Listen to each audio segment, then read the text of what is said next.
Welcome back to the deep dive. It's great to be back. So, our listeners have sent us a ton of NASA news from March 2025. A whole bunch. Yeah. And wow, um, there is just a flurry of activity going on. Really, I From think. Artemis missions prepping to return astronauts from lunar orbit all the way to the constant work happening on the Oh, ISS. yeah, the International Space Station. And then you throw in some pretty interesting developments in commercial space and some really cool technology tests. That's a lot to cover. It is a lot, and our mission today is to unpack it all, to really understand what these announcements tell us about NASA's direction and their goals. Sounds good. We've got a real mix of news releases here, too. Yeah. Updates on missions contracts, being awarded media invites to events, and even statements on personnel matters. A little bit of everything. Right. It really gives us a broad view of what NASA's focusing on and how they're operating. Absolutely. It's a fascinating look behind the curtain. So where do we even begin with all this? Well, we could start with the moon. Okay.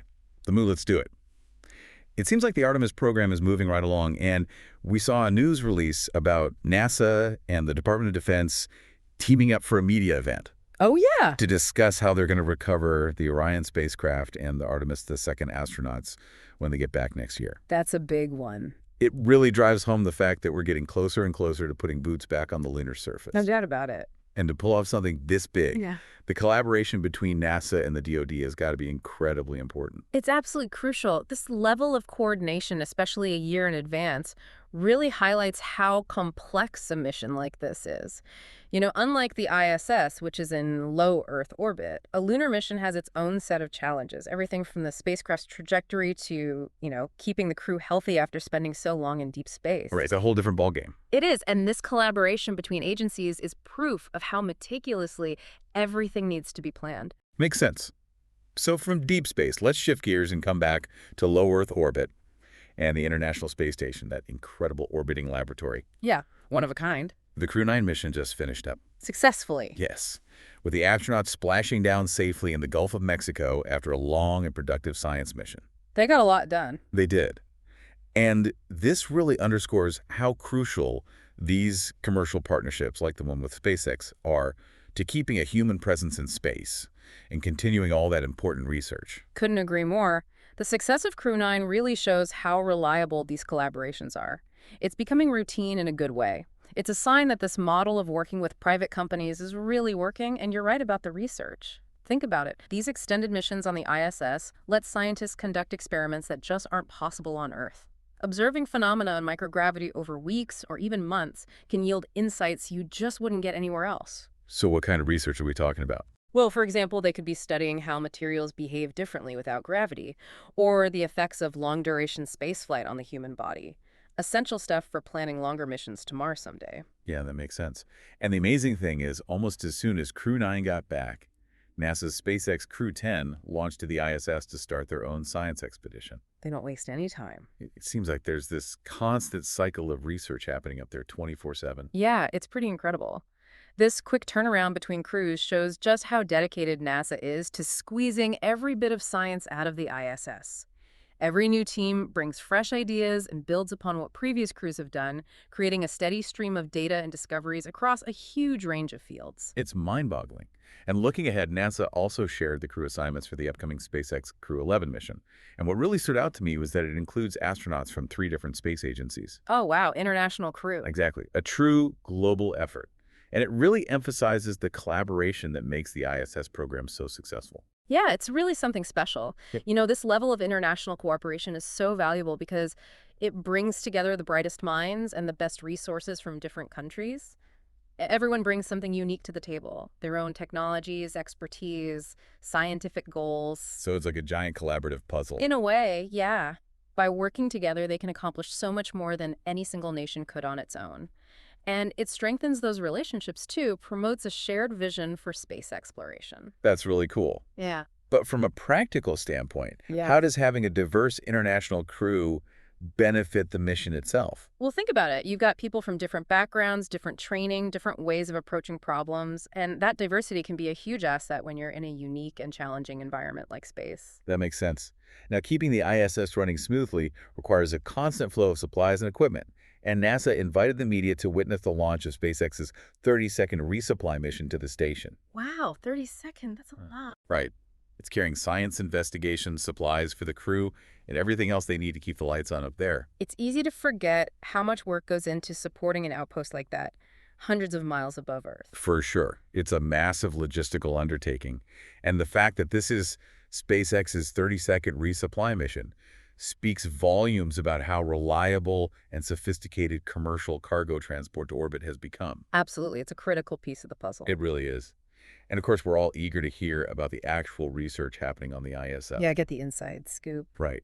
And we learned that the returning Crew 9 astronauts were scheduled to hold a news conference to discuss their mission. Oh, that's always interesting. It's a chance for them to share their firsthand experiences, Yeah. talk about the challenges they faced, and maybe even give us a sneak peek at some early findings. It's a great opportunity to demystify space research, to make it feel real and relatable. And it's not just about the scientists. Oh. NASA also organized an awesome event where astronauts on the ISS connected directly with students in New York and Oregon, answering their questions about STEM. That's so cool. Talk about inspiring the next generation. You can't beat that kind of firsthand interaction. These events are so powerful because they spark curiosity and get kids excited about space and STEM careers. It's a direct investment in the future of space exploration and science as a whole. Absolutely. Then rounding out the ISS news, Northrop Grumman's Cygnus spacecraft left the station after delivering its cargo of supplies and experiments. It's a never-ending cycle. It really is this constant exchange of cargo to keep the ISS humming along. It's a testament to the international cooperation and the dedication of the teams on the ground that keep everything running smoothly. Okay, so let's turn our attention back to the moon and the amazing work private companies are doing to explore its surface. The new lunar frontier. Exactly. Firefly Aerospace's first lunar mission, Blue Ghost Mission 1, has wrapped up. How did it go? Well, the mission ended a little early, but the data collected by NASA instruments on board is still being analyzed. So even though the mission was cut short, it's still yielding valuable information for future commercial lunar endeavors. It did. It's all part of the learning process. And, it makes me wonder what kind of data those NASA instruments were gathering. Well, they could have been measuring things like radiation levels, temperature changes, the composition of the lunar soil. The regolith. Yes, the regolith. It's all essential data for understanding the challenges of operating on the moon and for designing better landers and rovers in the future. Speaking of challenges, Intuitive Machines also had their IM-2 mission to the moon. Right. And they managed to gather some data for NASA right after touchdown, but the mission ended earlier than expected. Yeah, these early commercial lunar landings are a steep learning curve with both triumphs and setbacks. It's all part of pushing the boundaries. What do you think are the biggest hurdles these companies are facing as they try to make lunar landings routine? Well, one is developing super reliable landing systems that can precisely and safely deliver payloads to the lunar surface. You also have to design spacecraft that can withstand the extreme temperatures, radiation, and the vacuum of space. So it's going to be tough. Power management and thermal control are crucial too, especially for longer missions. And then there's communication across those vast distances. It's no easy feat. Definitely not. But every mission, whether it's a complete success or not, provides valuable data that helps improve future missions. Absolutely. It's all about iterating and learning from each experience. And it was interesting to see that NASA and Firefly held a news conference together to discuss the end of the Blue Ghost Moon mission. That's a good sign. It really shows how committed they are to working transparently and collaboratively with these commercial partners. Exactly. It fosters a true partnership where everyone is learning and growing together. It's much more effective than a simple customer-vendor relationship. It makes you realize that NASA is really embracing this new era of commercial lunar activity. Oh, absolutely. And we saw another example of that with NASA providing live coverage for Intuitive Machines' second private moon landing attempt. It's clear they're invested in supporting these efforts. It's a different approach than the Apollo program, where NASA did everything in-house. It is. It's more about NASA acting as a customer, defining their needs, and letting commercial partners handle the how. And that shift seems to be really driving innovation and competition in the space industry. It is. It's exciting to see what these companies will come up with next. Okay, so beyond just landing on the moon, NASA is also looking at how we'll get to space in the years to come. What's on the horizon? They awarded SpaceX a contract modification to include their Starship vehicle in the launch service offerings for the NLS-2 contract. The Next Generation Launch Services 2 contract. Right. And that's a pretty big deal considering Starship is still under development. It is. It shows that NASA is willing to bet on potentially game-changing technology, even if it comes with some risk. So what's so special about Starship? What potential does it have? Well, Starship is designed to be fully reusable, which could drastically reduce the cost of launching things into space. It also boasts a massive payload capacity, allowing for much larger and more ambitious missions. Like what? Give me an example. Well, think about deploying huge space telescopes or transporting tons of cargo to build a lunar base or a Martian outpost. Ah, that's a whole new level of capability. It is, but it's important to remember that Starship is still being developed and tested, so there are unknowns. It's a calculated risk on NASA's part, but the potential payoff is huge. And it's not just about the big players like SpaceX. Right, there are other companies making waves. Exactly. NASA also picked Firefly Aerospace to provide the launch service for the INCUS mission, which will study tropical convective storms here on Earth. Oh, that's interesting. It's a double win.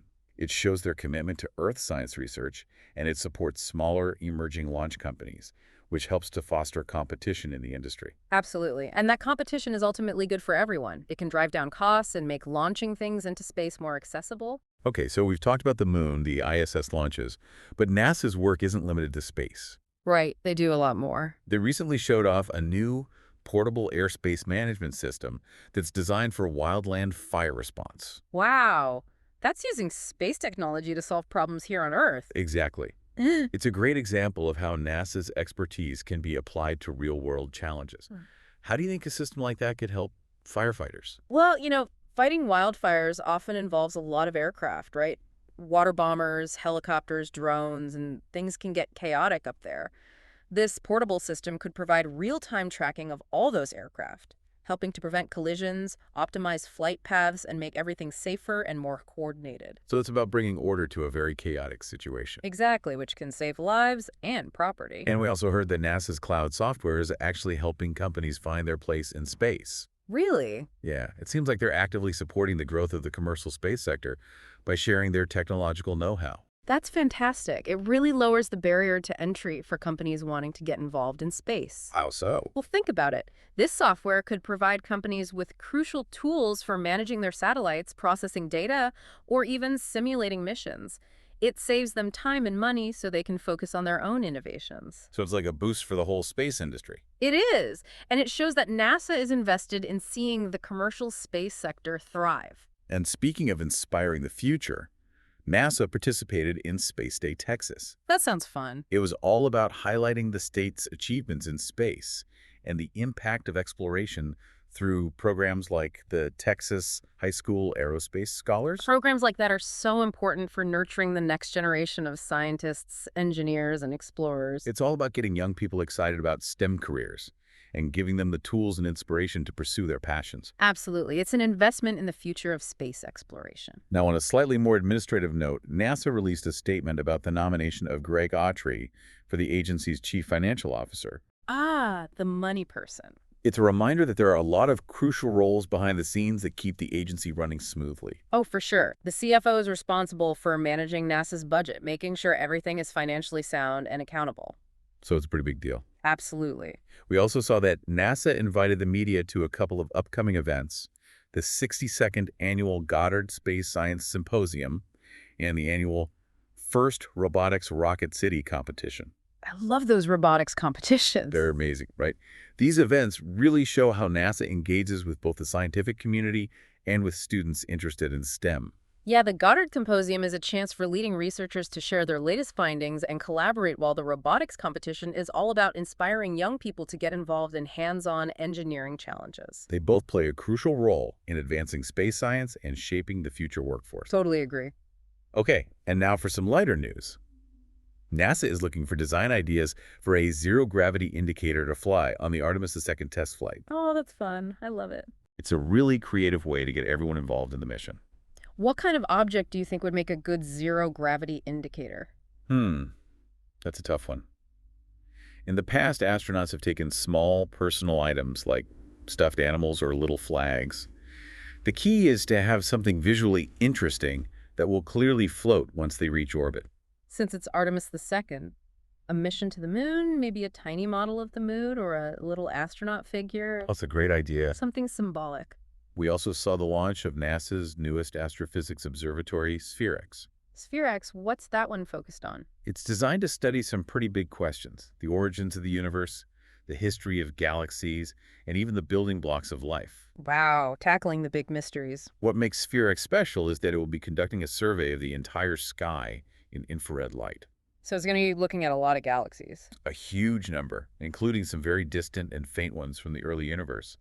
By analyzing their light, SphereX can help us understand what they're made of and how they've changed over billions of years. So it's like looking back in time. In a way, yes. And closer to home, SphereX will also be searching for water ice and organic molecules in our own galaxy. The ingredients for life. Exactly. It's a truly fascinating mission with the potential to make groundbreaking discoveries. I'll be following that one closely. Me too. Yeah. And finally, we saw that NASA was giving interviews with astronaut Johnny Kim to discuss his upcoming launch and mission. I always enjoy hearing those personal stories from astronauts. They offer a really human perspective on space exploration. It's one thing to learn about the science and the technology, but hearing about the personal experiences, the motivations, the training, it just brings it all to life. Absolutely. It makes you realize that these are real people undertaking these incredible journeys. And it helps to inspire others to follow in their footsteps. So as we wrap up our deep dive into these NASA news releases from March 2025, it's just remarkable to see how much is going on. It's really an exciting time. We're making progress towards returning humans to the moon. We have this continuous stream of scientific discoveries from the ISS. Commercial companies are stepping up to play a bigger role in space exploration, and NASA is pushing the boundaries of technology and innovation. And it all feels interconnected. Each advancement seems to feed into another, creating this amazing momentum. Exactly. It's a really cohesive strategy. And it makes you wonder what the next 10 years will bring. So many possibilities. With the growing involvement of commercial companies in space, could we see a real democratization of access to space? It's certainly possible. The cost of launching things is coming down and more players are entering the field. And who knows what kind of groundbreaking discoveries await us. It's a thrilling time to be following space exploration, that's for sure. Thanks for diving in with me today. My pleasure. And to our listeners, keep those NASA news releases coming our way. We'll be back soon with another deep dive into the latest developments from the final frontier.